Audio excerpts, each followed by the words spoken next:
حضرت عمر فاروق رضی اللہ تعالی عنہ۔ حضرت عمر معمولی شخص نہیں، معمولی آدمی نہیں۔ کچھ لوگ صدیوں کے بعد پیدا ہوتے ہیں اور کچھ لوگ ایسے ہوتے ہیں جو ایک ہی بار پیدا ہوتے ہیں، ان جیسا دوسرا پیدا ہوتا ہی نہیں، دوسرا ان طرح کا پیدا ہوتا ہی۔ حضرت عمر رضی اللہ تعالیٰ عنہ جیسی شخصیات پیدا ہی نہیں ہوتی دوبارہ۔ سارے صحابہ در رسالت مآب پہ خود آئے۔ یہ وہ عظیم شخص ہے جسے اللہ کے محبوب نے اللہ سے مانگ کے لیا، کہا اے اللہ یہ مجھے دے دے، اللہ سے مانگ کے لیا ہے۔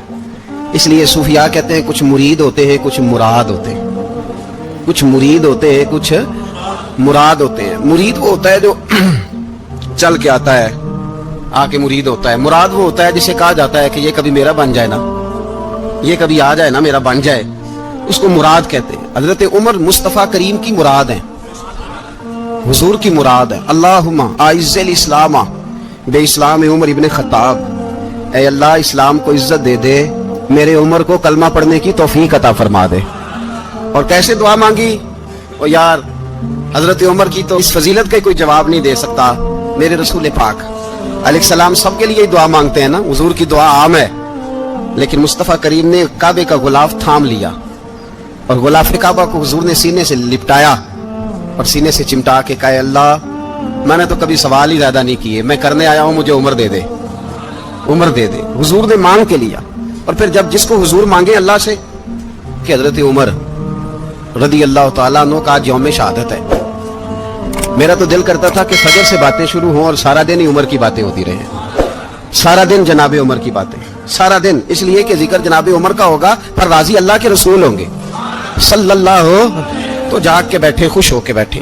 ہمارے ہاں منایا ہی نہیں جاتا، بابے اللہ کی تا ساون بھادروں اسو کتا تے منڈے جنوری فروری، تو اسلامی سال بھی گیا اور وہ تاریخیں بھی ساری گئیں۔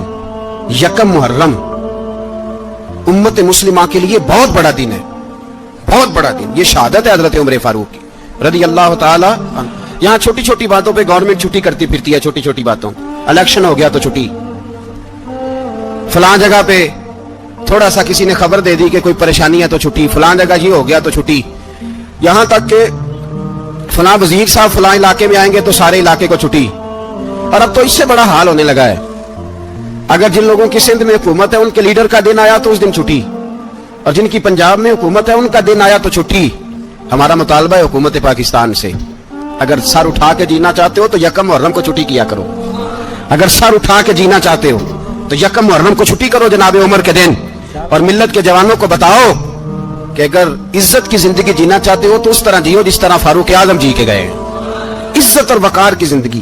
جمہوریت حضرت عمر سے سیکھنی پڑے گی، حکومت کرنے کے طریقے حضرت عمر سے، رعایا کو سیکھنا پڑے گا کہ امیر کس طرح بنایا جاتا ہے اور امیر کس طرح کے ہوتے ہیں۔ یہاں لوگ ہمیں یورپ کی مثالیں دیتے ہیں، لوگ یہاں ہمیں آ کر کے امریکہ کی مثالیں، انہیں کیا پتا حکومت کیا ہوتی ہے، وہ کہتے ہیں جی وہ سائیکل پہ جاتا ہے ان کا حکمران۔ میں نے کہا وہ سائیکل پہ جاتا ہے؟ میرے عمر فاروق مدینے سے مکے گئے تھے تو پیدل ہی حج کرنے چلے گئے، پیدل ہی۔ اور جناب عمر فاروق رضی اللہ تعالیٰ عنہ عید کی نماز پڑھانے گئے، عید کی نماز عمر خطبہ عید دینے گئے۔ اور اس زمانے میں کون سا غریب ہے جو ننگے پاؤں جاتا ہو؟ کون سا غریب ہے جو مسجد ننگے پاؤں جاتا ہو؟ لوگوں نے تو 3 قسم کی چپلیں رکھی ہوئی ہیں، ایک مسجد جانے کی علیحدہ ہے، گھر پہننے کی علیحدہ ہے، شادی بیاہ پہ جانے کی چپل علیحدہ ہے۔ حضرت عمر فاروق رضی اللہ تعالیٰ عنہ نکلے عید کا خطبہ دینے کے لیے تو بیوی سے کہنے لگے جوتا، اس نے کہا صاحب اتنی دفعہ ٹوٹا ہے اب گانٹھا نہیں جا سکتا، اتنی دفعہ ٹوٹا ہے کہ اب دوبارہ پیمند نہیں لگ سکتے۔ تو حضرت عمر کہنے لگے چل کوئی حرج نہیں ہے، بغیر جوتے کے ننگے پیر ہی چلتے ہیں، کوئی حرج نہیں۔ تو کہنے لگے لوگ کیا کہیں گے؟ فرمایا چپ کر، لوگ جس دن عمر نے یہ دیکھ لیا نا لوگ اس کے بارے میں کیا کہتے ہیں، اس دن عمر نہیں رہے گا۔ تو کہا پھر آپ کا نظریہ کیا ہے؟ فرمایا میرا نظریہ یہ ہے کہ رب رسول میرے بارے میں کیا کہتے ہیں، لوگوں کا کیا ہے، لوگ کل کسی کے بارے میں کچھ کہتے ہیں اور پرسوں کچھ کہتے ہیں، میرا نظریہ یہ ہے کہ رب رسول میرے بارے میں ننگے پیر عمر جا رہے ہیں۔ کون جی؟ میں بڑا ماڑا۔ اچھا جناب کیا غربت ہے؟ 10 قسم کے جوڑے لٹکے ہوئے ہیں کمرے میں اور پہننے کی فرصت نہیں، سویرے کیا پہننا ہے شام کیا پہننا ہے، 15 سوٹ کٹھے استری ہو کے لانڈری والا بھیج رہا ہے، اور تو غریب ہے، تو بہت بڑا غریب ہے۔ اس لیے کہ غربت پیسوں کی وجہ سے نہیں ہوتی، غربت تو دل کی ہوتی ہے۔ تو واقعی بڑا غریب ہے اور تو غریب ہی رہے گا، امیر تو عمر فاروق تھے، عمر فاروق تھے جو ننگے پاؤں چلے گئے عید کی نماز پڑھانے، تو رستے میں جو ملا کہنے لگا عمر جوتا تو پہن لو. فرمایا تمہیں عمر کا جوتا نہ پہننے کا نقص تو نظر آیا ہے، کوئی حرج نہیں. اگر عمر کو کبھی بتانا ہوا تو وہ والا نقص بتانا جو عمر کی سیرت میں پیدا ہو، کردار میں پیدا ہو، وہ والا نقص بتانا. یہ چھوڑو جوتے آتے جاتے رہتے، ننگے پاؤں گئے، پاؤں دھوئے، نماز پڑھائی، لوٹ آئے. او بھائی یہاں تو ہمارا بناؤ سنگار اترنا، جتنی توجہ کپڑوں کی طرف ہے اتنی توجہ کبھی ہماری علم کی طرف ہوتی نا، جتنا ذوق شوق ہمارا بناؤ سنگار کی جانب ہے، اتنا بناؤ سنگار کبھی ہمارا اخلاقیات کی جانب ہوتا تو معاملات بڑی حد تک سنورے ہوئے ہوتے. حضرت سیدنا فاروق اعظم رضی اللہ تعالی اپنی زندگی کو ترتیب دیا. ایک دن بھی خلافت نہیں مانگی اللہ سے. حضرت عوف بن مالک اشجعی ایک صحابی ہیں. حضرت عوف بن مالک رضی اللہ تعالیٰ عنہ فرماتے ہیں کہ جناب ابو بکر صدیق کا زمانہ تھا تو میں نے خواب دیکھا. میں نے خواب میں جناب عمر کو دیکھا اور میں نے دیکھا کہ کوئی کہنے والا کہہ رہا ہے کہ عمر وہ ہے کہ اللہ کے رستے میں کوئی اسے جتنا مرضی برا بھلا کہے یہ پرواہ نہیں کرتا. کس کے رستے میں؟ بولے سارے. اس کا مطلب ہے اللہ کے رستے میں لوگ برا بھلا بھی. قرآن مجید نے کہا وَلَا يَخَافُونَ لَوْمَةَ لَائِمٍ. کچھ لوگ ایسے ہیں جو برا بھلا کہنے والوں کی پرواہ نہیں کرتے. آپ یقین کریں اگر پرواہ شروع ہو جائے نا تو دین کا کام ختم ہو جائے. نہ کوئی تقریر کرے، نہ کوئی تدریس کرے، نہ کوئی پیری مریدی کرے، ختم ہو جائے اگر باتوں کی پرواہ ہو. لیکن وہ پرواہ، حضرت عوف بن مالک اشجعی کہتے ہیں میں نے خواب میں دیکھا کہ عمر وہ ہے جو کسی کی پرواہ. اور دوسری بات میں نے یہ دیکھی کہ عمر خلیفہ بنے گا. اور تیسری بات میں نے خواب میں یہ دیکھی کہ عمر شہید بھی کیا جائے گا، عمر شہید بھی ہوگا. یہ میں نے 3 باتیں خواب میں دیکھی. فرماتے ہیں میں نے آ کے خواب حضرت ابو بکر صدیق کو سنائی. وہ خلیفہ تھے. وہ کہنے لگے ٹھہر جا، میں عمر کو بلاتا ہوں، اس کے سامنے دوبارہ سنانا. اس کے سامنے فرماتے ہیں میں نے بلایا حضرت عمر فاروق کو، آ کے بیٹھے. خواب شروع ہوا کہ ایک بات تو میں نے یہ دیکھی کہ آپ ملامت کرنے والے کی پرواہ نہیں کرتے. دوسرا آپ خلیفہ بنے کہ جناب عمر کہنے لگے چپ کر، ابو بکر کے سامنے ہی کہہ رہا ہے، چپ کر، خلیفہ کے سامنے ہی کہہ رہا ہے. تو حضرت ابو بکر صدیق کہنے لگے عمر اسے کہنے دو، مجھے لگتا ہے رب کی رضا یہی ہے کہ میرے بعد اگر مصطفیٰ کا منبر ملے تو عمر کو ملے. اسے کہنے دو. یار یہاں تو لوگ ڈینگے مارتے ہیں، یہاں تو لوگ دعوے کرتے ہیں میرے سامنے فلانے کو بھی بٹھاؤ، فلانے کو بھی بٹھاؤ، اس کو کیا پتا، اس کو کیا پتا. یہ تو بڑھ کے مارنے کا دور ہے. حضرت عمر رضی اللہ تعالیٰ عنہ کو تیسری بات کہی. حضرت عوف بن مالک نے کہا آپ شہید کیے جائیں گے، میں نے خواب دیکھی ہے. نیک لوگوں کے خواب بڑی حد تک سچے ہوتے ہیں. کہا میں نے خواب دیکھی ہے. تو حضرت عمر کہنے لگے شہید تو دلیر لوگ ہوتے ہیں، شہید تو دلیر، جسے سارا زمانہ دلیر کہہ رہا ہے وہ اپنے بارے میں کیا کہہ رہا ہے؟ کہتے ہیں شہید تو دلیر، میں تو کاہل سا آدمی ہوں، سست آدمی ہوں، میں تو اتنا کام ہی نہیں کرتا. تو یہ خواب تو نے جو دیکھا ہے نا پھر سے دیکھنا. تو ابو بکر صدیق فرمانے لگے عاجزی نہ کر، انکساری نہ کر، تو جو کہہ رہا ہے ٹھیک کہہ رہا ہے، لیکن مجھے سن کے شکر بھی ہوا ہے اور افسوس بھی ہوا ہے. افسوس اس بات کا کہ تیرے جیسا بطل عظیم چلا جائے گا، اور شکر اس بات کا کہ رب تجھے زندگی بھی اعزاز والی دے گا، اور شہادت کی موت دے کے اللہ تجھے موت بھی عزت والی عطا فرمائے گا. اللہ موت بھی تجھے عزت والی دے گا، تجھے کاہلوں جیسی موت اللہ. حضرت فاروق اعظم رضی اللہ. بھائی یہاں تو اس زمانے کا سب سے بڑا مسئلہ پروٹوکول ہے. لوگوں کو پتا ہوتا ہے کامل پیر ہے، کامل مرشد ہے، لوگ نہیں جاتے. میں کسی کا مرید ہو جاؤں میرا پروٹوکول کدھر گیا؟ پتا ہوتا ہے یہ کامل استاد ہے، میں اس کے پاس بیٹھوں گا تو میری تربیت کرے گا، لیکن لوگ شاگرد نہیں بنتے. میں کدھر گئی؟ یہ پروٹوکول کی مصیبت ہے نا، اس نے بڑے بڑے لوگ زیرو کر دیے، بڑے بڑے لوگ. اور یہ مت سمجھے کہ آپ کا وزیر اعظم پروٹوکول لیتا ہے یا آپ کا صدر پروٹوکول، وزراء، ایسی کوئی بات نہیں. ہم چھوٹے طبقے سے لے کر بڑے سارے پروٹوکول کے قائل ہیں. ہمارا تو داماد بھی کہتا ہے کہ مجھے پوچھا نہیں میں تمہارے گھر کیوں آؤں. ہمارا تو بھائی ہر شخص اعلان کرتا ہے پروٹوکول کا، فلانے نے عزت نہیں دی تو واپس آ جاؤ، فلانے نے سلوٹ نہیں کیا تو واپس آ جاؤ. لوگ جہاں سلوٹ کرنا چاہیے وہاں بھی سلوٹ کرانے کے قائل ہیں. پر حضرت عمر رضی اللہ تعالی، حضرت عمر کی سادگی اور پھر جناب عمر کی عاجزی، جب انسان اپنے اوپر سوار کر لیتا ہے نا، سوار کر لیتا ہے، میں بدکار پرانا خادم، کسے در ملی نٹ ہوئی، تے واصف یار نے نظر جو کی تھی تے واصف ہی. میں اکثر سوچتا ہوں حضور نے جہاں بھی کہا نا، فرمایا میرے بعد نبی ہوتے تو خطاب کے بیٹے عمر ہوتے. حضور نے فرمایا عمر جس رستے سے جاتا ہے شیطان وہ رستہ بدل جاتا ہے. نبی پاک صلی اللہ علیہ وسلم نے فرمایا میرا عمر وہ ہے کہ اس کی زبان پر حق جاری ہے. حضور علیہ الصلوۃ والسلام نے فرمایا 950 سال حضرت جبریل میرے عمر کی شان بیان کریں تو ان کی عظمت ختم نہیں ہوتی. 950 سال جبریل عظمت بیان کرے تو ختم نہیں ہوتی. یہ بات ہے حضرت عمر کی, اور فرمایا عمر ابو بکر کی نیکیوں میں سے ایک نیکی ہے. یہ شان ہے عمر فاروق رضی اللہ تعالیٰ عنہ کی. حضور نے فرمایا میرے بعد نبی ہوتے تو عمر ہوتے, جس گلی سے عمر آئے شیطان رستہ بدل جائے. میرے عمر فاروق کی شان 950 سال بیان ہو تو ختم نہ ہو. عمر کی زبان پر اللہ حق بیان کرتا ہے, جو عمر کہتا ہے وہی رب کر دیتا ہے. حضور ساری زندگی فضیلتیں بیان کرتے رہے. عمر جواب میں کیا کہتے ہیں؟ کوئی بتائے نا کہ یہ والی حدیثیں کبھی عمر نے بھی روایت کی ہوں کہ حضور نے میرے بارے میں یہ کہا ہے. یہ روایتیں وہ روایت نہیں کرتے. ان سے جب لوگ کہتے عمر تیری بڑی بات ہے تو عمر رو پڑتے, کہتے میں تو اونٹ چرانے والے باپ کا بیٹا ہوں, میں تو اونٹ چرانے والے باپ کا بیٹا. اونٹ چرا, اس سے آگے عمر گئے ہی نہیں ساری زندگی, اس سے آگے لفظ ہی نہیں ادا کی. اور میں تو بھائی اونٹ چرانے والا, میرا باپ تو اونٹ چرایا کرتا تھا, 10 اونٹ تھے, میری ڈیوٹی ہوتی تھی, سنبھالے نہیں جاتے تھے, ابا ڈنڈوں سے مارتا تھا. ساری زندگی عمر حج کرنے گئے, ایک خشک تنا کھجور کا عمر فاروق رضی اللہ تعالیٰ عنہ نے اس کو اپنے کلاوے میں لیا, رونے لگے. لوگوں نے کہا عمر کیا ہوا؟ فرمانے لگے یہاں میں اونٹ چرایا کرتا تھا, یہاں میں اونٹ چراتا تھا, 10 اونٹ سنبھالے نہیں جاتے تھے. دیکھو رسول اللہ کی شان, آج ساری امت چلانے کا طریقہ عطا فرما دیا ہے. ساری نظریے سے پیار. یار پیسہ کس کو برا لگتا ہے؟ آپ جس آدمی کی 50 کروڑ کی پراپرٹی ہے اس کو پوچھیں سب سے غریب, آپ کو وہی نظر آئے گا. وہ کہے گا میں ٹائٹ ہوں, حالات بڑے. میں کئی بار پوچھے انہوں نے, میں کہتا ترجمہ بھی 10 ہوتی ہے, ہمیں تو سمجھ نہیں آتی. اور ٹائٹ حالات کون سے ہوتے ہیں جی؟ جس آدمی کا کروڑوں میں کاروبار ہے نا, اس کو آپ چھیڑے وہ رونے لگ جائے گا, رونے. تو کئی میں نے ایسے دیکھے کرائے کا مکان ہے, ان سے پوچھے صاحب کیا حال ہے, تو کہتے ہیں جتنی اللہ نے شان والی زندگی ہمیں عطا کیا کسی کو نہیں دی ہوئی. اس کا مطلب ہے خوشی بھی یہی ہے اور غم بھی یہی ہے. اندر سے خوشی ہے, اندر سے ہی.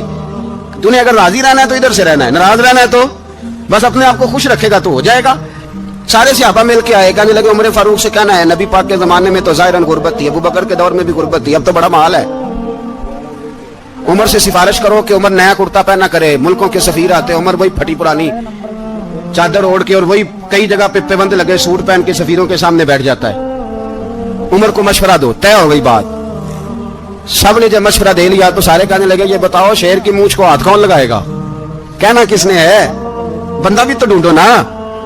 نے کہا جناب میرا یہ خیال ہے کہ مولا علی شیر خدا کہیں گے, کیونکہ جس شخص کی عمر کو سب سے زیادہ حیا کرتے دیکھا وہ شیر خدا مولا علی ہے رضی اللہ تعالی.